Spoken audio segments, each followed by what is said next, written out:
Welcome back to the Red and Blue channel. Today, Nick is going to be announcing his top 5 dream signings for United. I did one on City recently. I'm not sure which order they're going to be uploaded in. You'll either already seen it or it will be next. I lived it, guys, so don't worry, I don't need to see it. So, Nick, take it away. We can already see your first player on screen there. Obviously, this is one that's probably going to hurt Ant's soul a little bit, but one of my first dream signing is Jadon Sancho. Pretty obvious with all the links going around at the moment. He's clearly what United need, because we need a right-sided player of first team quality. Not that Daniel James hasn't done an admirable job this season, but I do feel Jadon Sancho would be a big step up from Daniel James and would provide a lot of assists, goals. I mean, he's rapid, he's skillful, he's got that flair. I feel he'd suit the number 7 shirt if he was going to pick a shirt number for, or I was going to pick a shirt number for him. But yeah, I think it sounds like from all the reports that he's interested. Ant's obviously going to laugh at that. Sounds like he's interested in coming to United.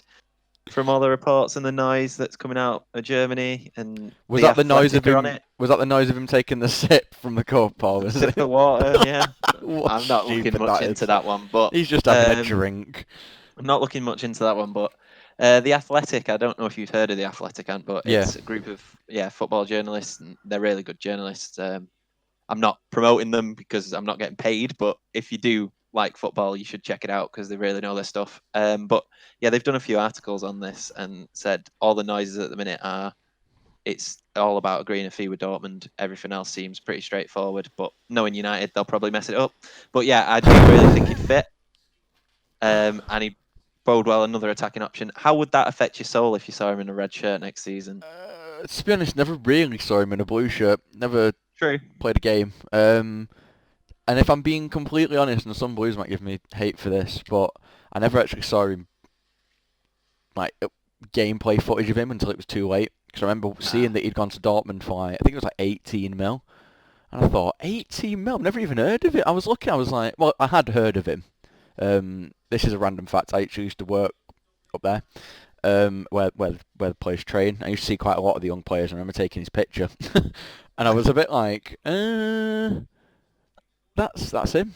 18 mil. And I thought he must be good. So I watched some videos and I was like, oh no. And then obviously now he's booting off and going mad in Germany and he's a great player. And I'm just like, oh, Pep. He'll suit a red shirt, basically, is what Nah, I'm he won't. saying. No, he won't. He will. No, he won't. I've got an interesting fact for you before we Oh, move here on we to the go. next one. Nick, wait a minute. Ladies and gentlemen, Nick's interesting fact of the day. So I've rewatched the US Office for probably the third time. A great show. You should check that out, by the way. Stop plugging stuff. And one of the actors in it, actresses, sorry, Mindy Kaling, owns a 1% stake in Swansea City. There we go. Did you know that? Did anyone know that? If you did, let me know. I bet they didn't. No, I mean, it is on Wikipedia, but this is where he gets his facts from. The secret's out. The secret's out. Your plan's failed, mate. My plan's failed. Anyway, let's move on because this is hurting Ant more than it's hurting me. We'll move on to Jack Grealish. Dodgiest haircut in the game. Again, another player that United have been heavily linked with in the papers. Again, I'm seeing rumours every day that it's basically done. It's just all of, crossing the I's, dotting the T's. Obviously, lots of negotiations are going on right now, I reckon, because there's nothing else to do. But yeah, Jack Grealish would add a more creativity in the middle of the park to go alongside Bruno Fernandes. Obviously, I do think Paul Pogba's going to leave, so signing Grealish would be really good because we wouldn't just be over-reliant on Bruno Fernandes like we had been on Pogba until Bruno Fernandes came in. But yeah, I think he speaks for himself, really. He's a great player, provide lots of assists and goals. How does it make you feel about... Well, how does it make you feel that every time he plays us, he seems to put something on Twitter, Instagram, Facebook, anyway, he always seems to put something up with him playing the game, obviously, next to De Bruyne, and like an arrows to De Bruyne saying playing with the best in the world, and it's like you are sucking up for a move to City so bad. You so badly want to move to City. Like acknowledge but De Bruyne's a extremely talented footballer. But if he put that on after a Derby game, say you just lost a Derby 2-0, yeah, because Villa actually lost that game. I think it was Yeah, 3-0, and he'd put that post on saying playing with the best. Would you be happy? Well, no, but I think Okay. he's got to learn that that's not going to be acceptable. How old is he? He is 24. It's a different thing though, playing for Aston Villa at the moment. You can put those kind of things on there. Also, can I just put out there on a serious note, Aston Villa would be absolutely screwed without him. They really would, but I'd worry I for him. feel if they go down, they've got no chance of keeping him. Really. Yeah. No. Well, and it is looking that way, as we discussed in another video. It's looking that way at the minute. It's not looking good for him. I don't really think it's contingent on Aston Villa going down or staying up. To be honest, I think it's just a matter of us coughing up the 60 to 70 mil or whatever. He is a big Villa boy though. That's his boyhood club. You know, it's gonna take. It is gonna break his heart on. Well, you're gonna have to break his heart to get him to move. I think he wants to move, Ant. But it is his club. It is his club, but I think he wants to move. I think he needs to move to a bigger club to prove to himself. I think if he spent his whole career at Villa, yes, he'd love it because he's a Villa fan, but I think he'd also be a bit upset because he'd never tested himself at a higher level.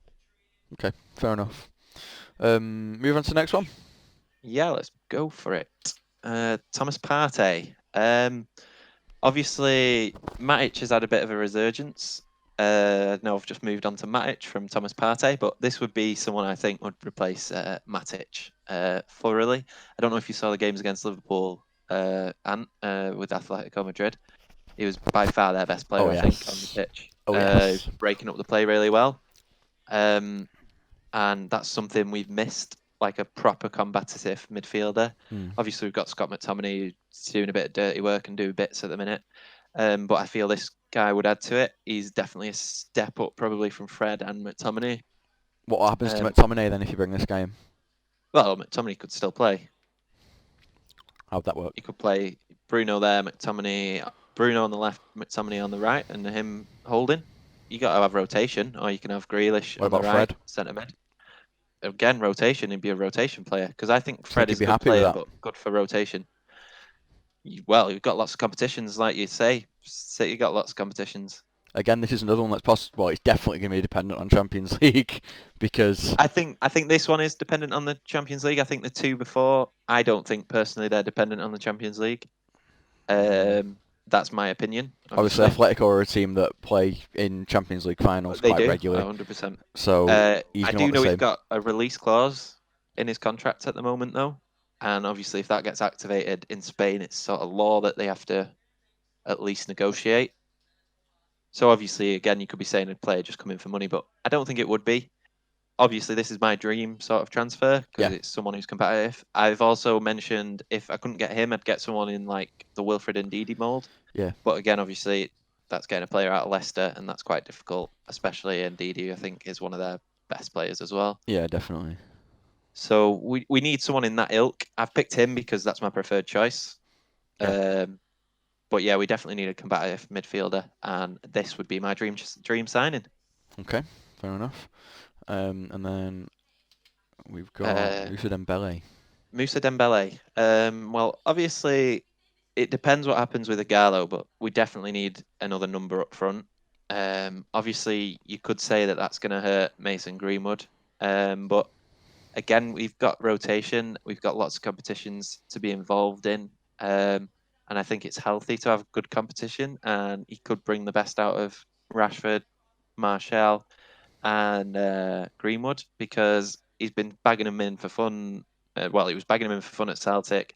I'm not 100% sure on his Lyon record. I've seen him play and he does look quite good, but he looks comfortable playing on the wings and up front, and we seem to like that. We played him last year, and I don't know if he didn't play or not, but I don't remember seeing an awful lot of him. Either he played and he was terrible, and we just controlled him and kept him away from everything, or he didn't play because he was injured. But we did play him twice. I don't remember seeing him once. Yeah, fair enough. But yeah, I just think it'd be good to add some depth up there. I do think it's going to be a Ighalo next, and maybe this guy could be a couple of years down the line, or maybe a Haaland type. But obviously, this would be a good transfer for us. I would maybe feel a bit cheating putting him in as a dream transfer, but it's a striker that I think could help United move forward because it adds more depth to the positions. Yeah. and that's something I feel like we've struggled with. Okay. His scoring record for Celtic was good, but obviously I feel me and Ant Farmers League. decent scoring record at Celtic. Mm. Um, I mean, but I'm yeah, actually insulted by that. well, I've seen you play, remember? I wouldn't be. So Moussa Dembele, yeah, I just think obviously he sort of fits that profile of strikers. Arguably, we need someone a bit more physical, but this would be who I would pick that suits the style of play that Ole Gunnar Solskjaer is trying to introduce at Old Trafford. Okay, fantastic. And then I think we've got the last one here. Well, this is obviously Koulibaly. Arguably one of the best centre backs in the world. Yeah. Obviously, he's built like a brick shithouse. Just to put that out there, he's a strong guy. I remember seeing him keep Mbappe quiet, but I've also remember seeing this video the other day of him pushing another player to go and like chase down Kylian Mbappe. So I don't know how it went this year, because I'm sure they got him again this year. But yeah, it's someone I think would play alongside Maguire. I've said before in previous videos about my feelings towards Lindelof, and I think he's a bit overrated. Koulibaly would sort those problems out non-stop, and Where's the your depth defense would there, though? go up another level. Well, if we got rid of Lindelof, we've still got Bailly and Tuanzebe. Good young centre back coming through in Tuanzebe, and Bailly I don't think is going anywhere. He's obviously a bit injury prone, but I think we could probably get about 15 to 25 games out of him if we manage to keep him fit. So you'd have Koulibaly and Maguire as the main two, then alternate with Tuanzebe and Bailly. That's still 4 centre backs. I feel 4 centre backs is a good amount. Obviously, we've seen Luke Shaw step in there this season, and he's done all right in that position. That could be something he could add. Okay. So yeah, I just feel he'd really help elevate and take some pressure off Maguire as well. I think obviously it'd have to be another world record transfer fee, and I don't think it's likely to happen this one. Yeah. But he would Same. be a good signing because let's face it, you see what Van Dijk did at Liverpool. You could argue Maguire's tried to do something similar with Maguire United, but it's not quite worked to the same effect. Yeah. But there has been an impact, which is obviously more noticeable as a United fan, but you can see the improvement, and this guy would take it up a level. And I think Maguire, Koulibaly, Wan-Bissaka, Shaw or Williams sounds like a really, really good back four. So yeah, that would be my dream transfer signings. Let me know yours in the comments. And yeah, thanks for watching. Please like and subscribe. Twitter in the description below.